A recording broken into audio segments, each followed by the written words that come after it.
The Untold Story of Cleopatra. Cleopatra is one of the most famous names in history.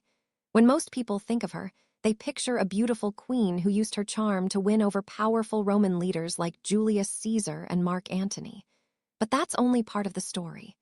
The real Cleopatra was far more than a seductress.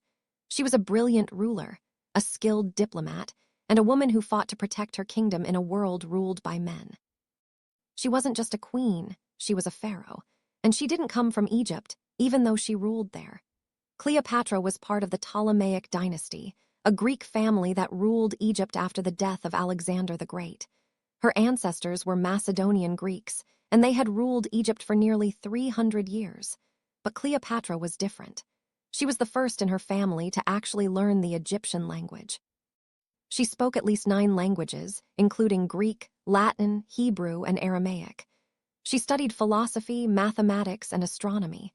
She wasn't just a ruler, she was a scholar. A queen in a man's world. When Cleopatra was born in 69 BCE, Egypt was a wealthy but unstable kingdom.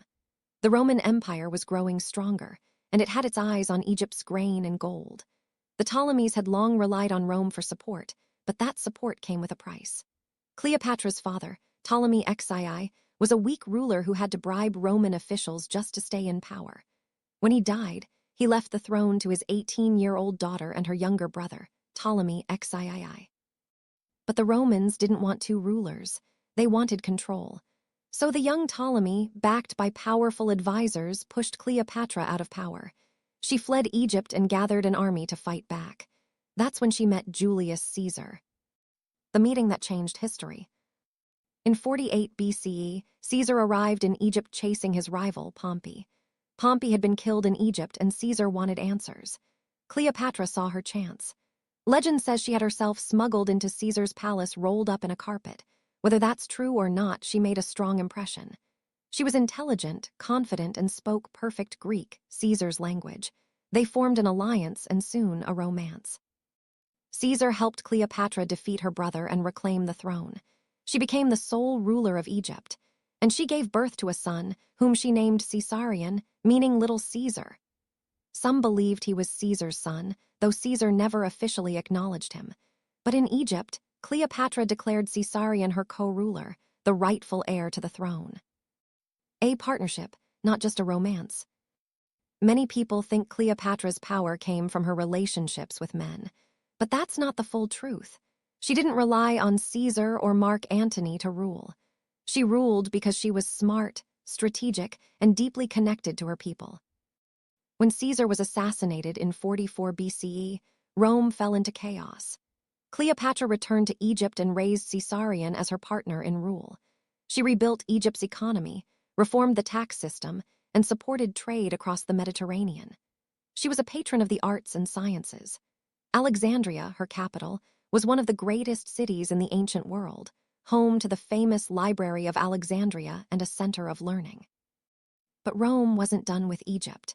After Caesar's death, 2 powerful men rose to power, Mark Antony and Octavian. Mark Antony was a general, known for his bravery and love of luxury. He and Cleopatra met in 41 BCE, and they formed a powerful alliance. They ruled together over the eastern part of the Roman Empire, with Cleopatra controlling Egypt and surrounding territories. They had 3 children together, and Cleopatra didn't just play the role of a lover, she was a co-ruler. She attended military meetings, advised on strategy, and even led fleets in battle. She wasn't just a queen beside a general, she was a leader in her own right. The war that ended a kingdom. But Octavian, Caesar's adopted son, saw Cleopatra as a threat. He painted her as a dangerous foreign queen trying to take over Rome. In his speeches, he called her a seductress who used magic and beauty to control men. He didn't talk about her intelligence, her leadership, or her love for Egypt. He turned her into a villain. In 31 BCE, war broke out between Octavian and the forces of Mark Antony and Cleopatra. The Battle of Actium was a naval clash that changed history. Cleopatra's fleet fought alongside Antony's, but they were outmatched. After the defeat, Antony and Cleopatra retreated to Egypt. Octavian followed, in 30 BCE. His army entered Alexandria. Antony, believing Cleopatra had died, fell on his sword and died. Cleopatra was captured, but she didn't surrender. The final act. Cleopatra knew that if she were taken to Rome, she would be paraded as a trophy in Octavian's victory march. She refused to be humiliated. She asked for time to prepare for death. She sent word to Octavian that she wanted to be buried with Antony, a final act of loyalty. Then she died. The exact cause is still debated. The most famous story says she let a venomous snake, an asp, bite her. Whether that's true or not, her death marked the end of the Ptolemaic dynasty and the beginning of Roman rule in Egypt. She was buried with Antony, as she wished. Her son Caesarion was executed on Octavian's orders. The other children were raised in Rome, but they never ruled. The real Cleopatra. For centuries, Cleopatra has been remembered as a temptress, a woman who used her beauty to manipulate powerful men. But that image comes from Roman propaganda. The real Cleopatra was a leader who fought for her people, her culture, and her independence. She was fluent in languages, skilled in politics, and deeply committed to Egypt. She wasn't just a queen, she was a pharaoh who believed in her divine right to rule. She saw herself as the reincarnation of the goddess Isis, a protector of her people. And she wasn't just a figure of the past.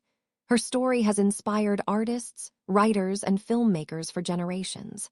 From Shakespeare to Hollywood, Cleopatra has been reimagined countless times. But the truth is more powerful than fiction. She wasn't perfect. She made mistakes. She lived in a dangerous time, and survival meant making tough choices. But she stood tall in a world that tried to diminish her. She ruled with intelligence, courage, and pride.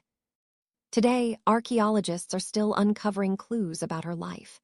In recent years, researchers have searched for her tomb beneath a temple in Alexandria. They've studied ancient coins that show her face, not as a glamorous movie star, but as a strong, determined ruler. Cleopatra's legacy isn't just about romance or drama. It's about power, identity, and resistance. She was a woman who refused to be erased. She ruled a kingdom, spoke multiple languages, and challenged the might of Rome. And in the end, she chose how her story would end, on her own terms. The untold story of Cleopatra isn't just about love and war. It's about a woman who rose to power in a man's world, who led with wisdom and strength, and who left a mark on history that still echoes today. She wasn't just a queen, she was a legend, and her true story is more fascinating than any myth.